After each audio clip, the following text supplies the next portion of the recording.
Edmond Azoulay est une personne très spéciale. Toute sa vie était vouée au prochain. Il aidait les pauvres. Il cherchait les problèmes pour les résoudre.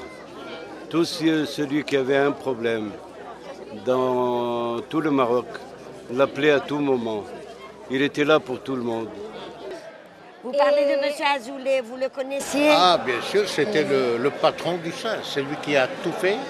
Edmond Azoulay est un monsieur, c'était un homme béni de Dieu.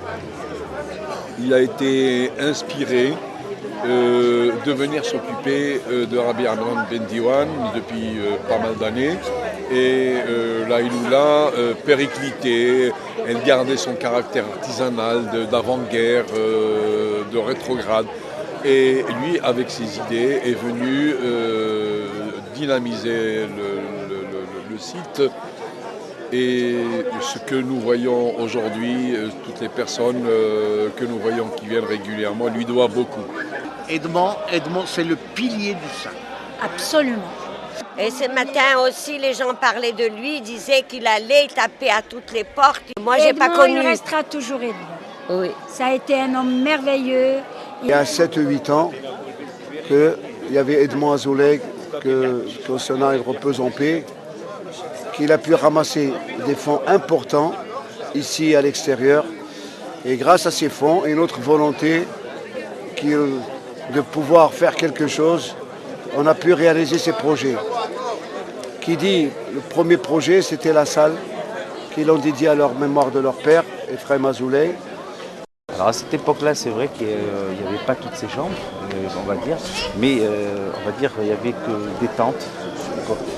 Probablement, c'était des tentes louées par l'armée. De la salle, on a fait les bungalows, comme on appelle ça les bungalows, c'est des petits logements décents, avec salle de bain, avec tout ce qu'il faut, équipés. Effectivement, ça a beaucoup changé. C'est devenu du 5 étoiles. Il a fait construire des cabanons. C'est des villas. C'est très joli. Il y a de l'eau, l'électricité. Et de l'eau chaude. Il a un living, il y a deux chambres. Il y a une petite cuisine, il y a tout ce qu'il faut. Voilà, il y a un monsieur qui est là depuis 20 ans. Plus, qu'est-ce que je dis depuis 40 ans. Eh ben, ça fait à peu près 40 ou 41 ans. Ça a changé depuis 40 ans? Oui, ça a changé. Beaucoup. 200%. Oui. Cet endroit était, on va dire, un terrain. Il y avait juste la Kévoura du Tzadik. On est parti à faire la clôture. C'est un saint pendant des décennies. Il n'a jamais été clôturé ni déterminé.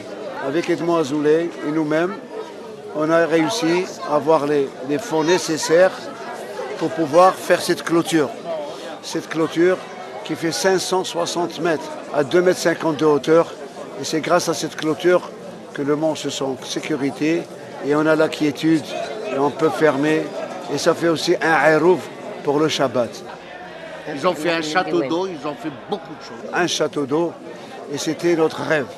Parce qu'on dépendait de l'eau, de la source du Douar. Et chacun, il avait sa journée. Journée pour un tel village, journée pour un autre village et une journée pour Rabbi Amran.